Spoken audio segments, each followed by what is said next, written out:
for you today. Joining me from Coral Springs, Florida, is a longtime Course in Miracles student, instructor, and group leader, MarBeth Dunn. Now, MarBeth and I met a year ago and had a wonderful conversation about A Course in Miracles and the impact that it has had on both of our lives. So I want to have MarBeth come on today and talk to you about her experience with the course. MarBeth, welcome. It's wonderful to have you. Oh, I'm so glad to be here with you, Tomás. You have such great energy. Oh, thank you so much. Well, you do too. And you know, what really struck me about our conversation a year ago was how deeply you have been impacted by A Course in Miracles and this thought system. So, for those of us tuning in here, how did you find A Course in the first place? Okay, well, here's the story. Here's the scoop. I was living in Haiti. I lived in Haiti for 17 years as an artist, and I went through like something like seven coups d'etats. I was there under Baby Doc Duvalier. I don't know if any of our viewers remember that, but it was a very tumultuous time. And I was a very unhappy person. I was depressed. I was in a very difficult relationship with my husband. My health was bad. I had very severe asthma, and there we were in the middle of all of these coups. And so the political situation was very unstable, and I had a tourist business as an artist and had a couple of gift shops at the beach. So I was definitely ripe for change, and I'd been seeking transformative help for many years. So I had read all kinds of self-help books, and we didn't quite have the explosion in self-help that we've had more recently. But there were definitely self-help books, and I was using the I Ching, which was the Chinese Book of Changes, Buddhist chanting, self-hypnosis, Dianetics, Eidetics. I was trying everything because I knew that there had to be a way that was going to cure me, heal me. And then a friend of mine showed up in Haiti visiting another friend of mine, and he brought A Course in Miracles for my friend, and I borrowed it before she even had a chance to crack the book open. I grabbed it and I started reading. I was desperate. And so I started reading. It was the language of the text. I don't know if you've had a chance to look at the text. The language is, it can be a little challenging, and it was way over my head, but I was pulled in. And especially the part where it said you don't have to understand it or believe in it, just do it. I did it. And my friend kept asking me for the book back, and I wasn't giving it back to her. My life transformed. Just, it was incredible. I was reading in bed one morning, I was reading the course, and I suddenly had this aha that my thoughts created my reality. Okay. And that wasn't even the reality, but the illusions that I was experiencing. And it was just this amazing experience. I went from being a victim, feeling like all these things had happened to me and I was blaming everybody for my issues. I suddenly started to take responsibility. Wait a minute. I can look at this whole different way. I can choose to be peaceful. I can ask the Holy Spirit for help. Well, my marriage transformed because when you bring the Holy Spirit into your relationship, He changes it. Mhm. And I didn't know this. I hadn't read that far in the text. And all of a sudden, I found myself expressing things. Now, I was brought up that you just didn't express your emotions. You just kind of pushed it all down, and you never shared any of that with anybody else. All of a sudden, Yeah. I'm Yes. expressing my feelings to my former husband. And anyway, I was guided to leave him for 5 days, and then I was guided to go back again. And when I did, the whole relationship had transformed, and we reaffirmed our marriage vows. And it's just story after story. My health improved. Now we had this whole coup d'etat thing happening in the political upheaval, Yeah. people arrived on my doorstep from France and Mm. they commissioned me to create color note cards for them. And that they were not unique for them. I could use them for myself. And they ended up sponsoring a trip that we took after we reaffirmed our marriage vows. We went to Omega Institute and took a training on A Course in Miracles. Okay. So everything was just conspiring. All these miracles were flowing. And it was just amazing. That was my introduction to the course. And it is the basis of everything that I do in my energy healing because I understand it through the lens of A Course in Miracles. Okay. This is wonderful. So you experienced all of these, well, massive Yeah. transformations as a Massive. result of picking up the course. Now, Mhm. was it difficult for you to get out of your own way at first and allow all of this to come? Actually, no, No. because we had signed up to do this week-long training in the Course in Miracles at Omega Institute, Mhm. and Omega was fairly new at that time.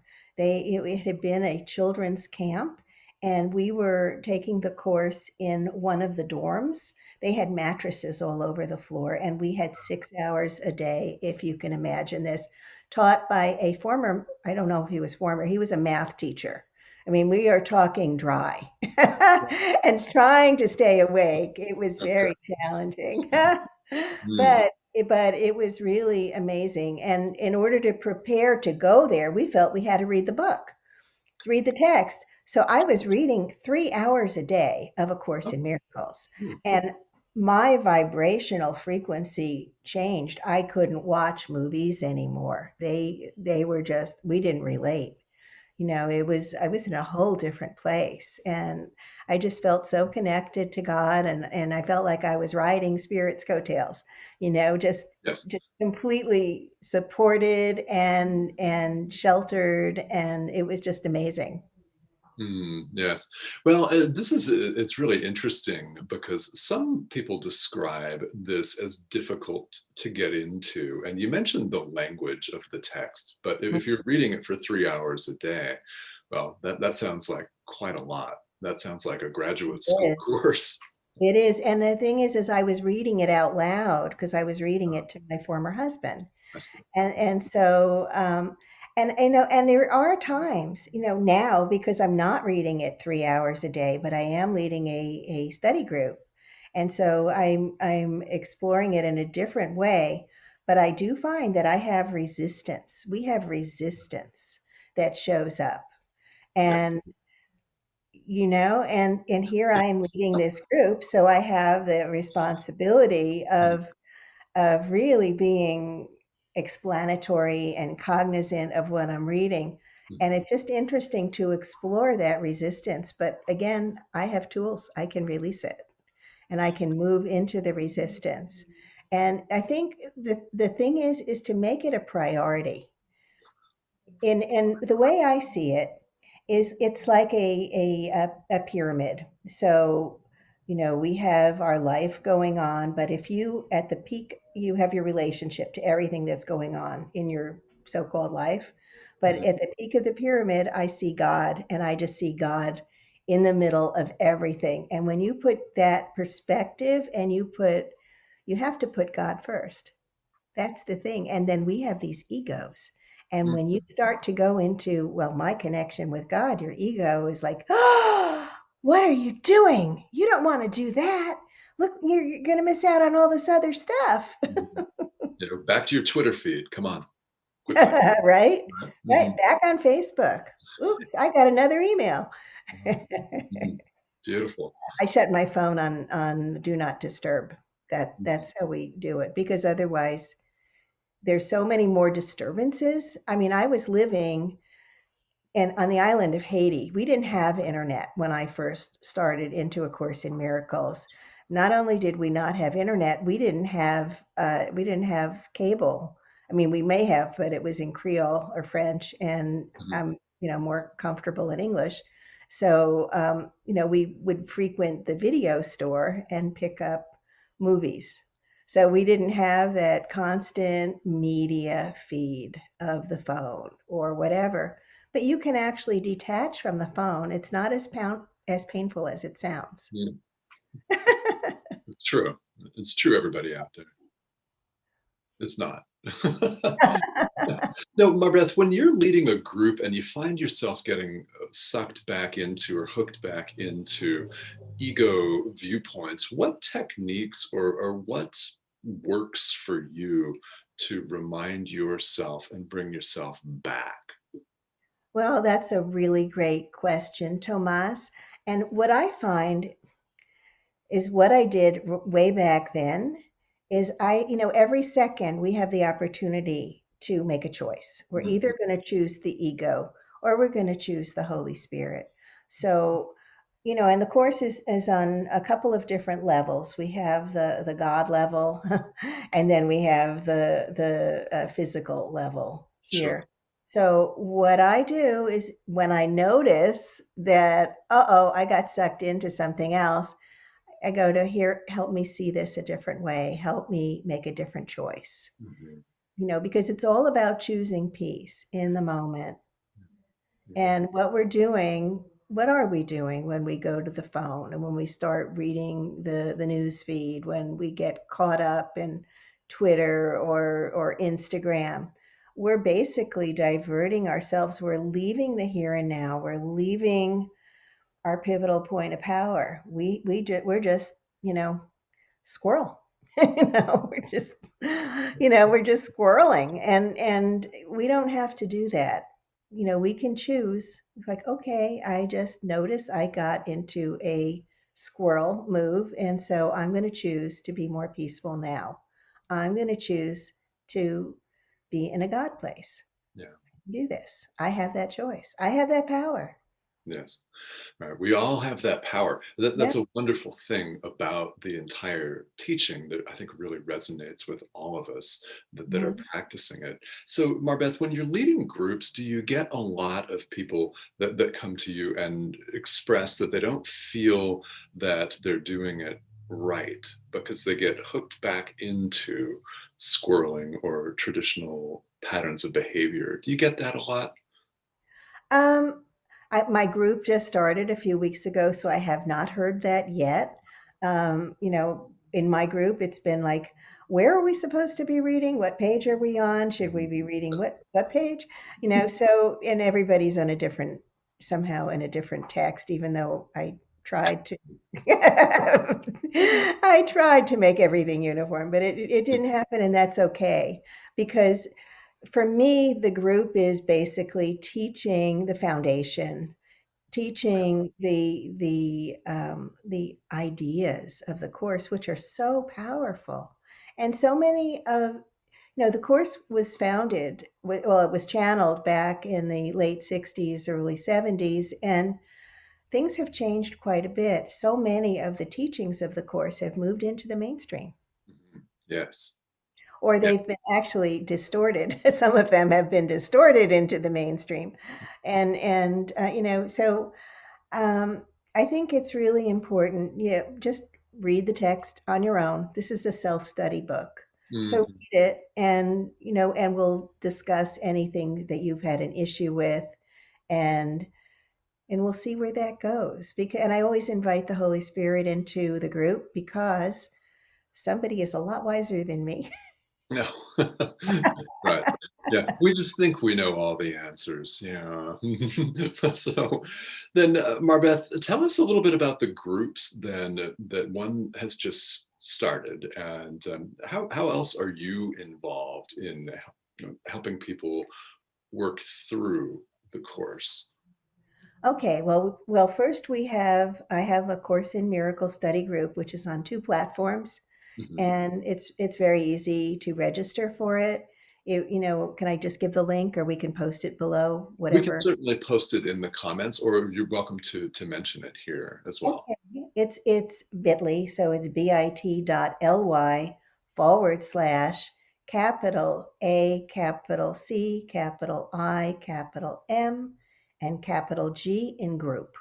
So it's bit.ly ACIM group, and that will just take you right over. You can register. The group is absolutely free. Wonderful. And and then the other thing that I'm doing that's based on A Course in Miracles is the World Miracle Peace Experiment.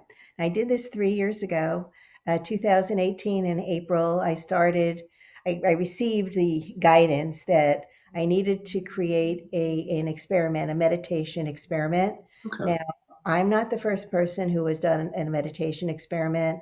John Hagelin did that with the Transcendental Meditation Group. In the 80s, he took people to Washington and they physically meditated in Washington, Right. D.C. There's a group of them, Yeah. and the level of violence dropped dramatically. Then another one of his experiments, he took people to Israel. And everybody in Israel, depending upon the amount of people that were meditating that day, level of violence dropped in Lebanon. They were in a war, and the fatalities dropped over 70% while they were meditating there. I mean, Mhm. we're talking dramatic. But what I wanted to do was more closely to Dr. Lynn McTaggart's work, where we would meet in what she calls the field. For me, it's the field of love and peace and miracles. And we meet in the field and we focus on bringing love and peace to the earth, the whole earth. And then we focused at that time on the Middle East. And we had independent statistics from the ACLED. And during the period of our meditation, the level dropped. It was beyond 20%. I would say maybe more like 25%. Um, and, I thought that was very significant because the number of people that would meditate with me on a daily basis just, it fluctuated. So, it's very hard to monitor that when you're doing that over the web. I had no idea, how many Absolutely. people were there physically and how many people watched the meditation after. So now we started on Sunday, and at the worldpeaceexperiment.com, you can go and join me at noon Eastern every day, Okay. and 7 minutes a day to world peace. And we're focusing on the United States because we've had so much disharmony here.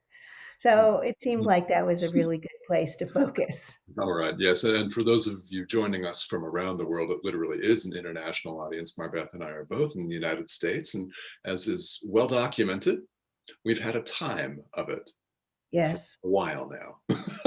And we'll leave it at that. But this is the World Miracle Peace Experiment, and we'll put the links and all of the relevant information here in the comments for you. So, MarBeth, one more thing before we wrap up. I'm Yeah. curious to hear from you. Is there a particular part or a particular component of A Course in Miracles that really strongly resonates with you?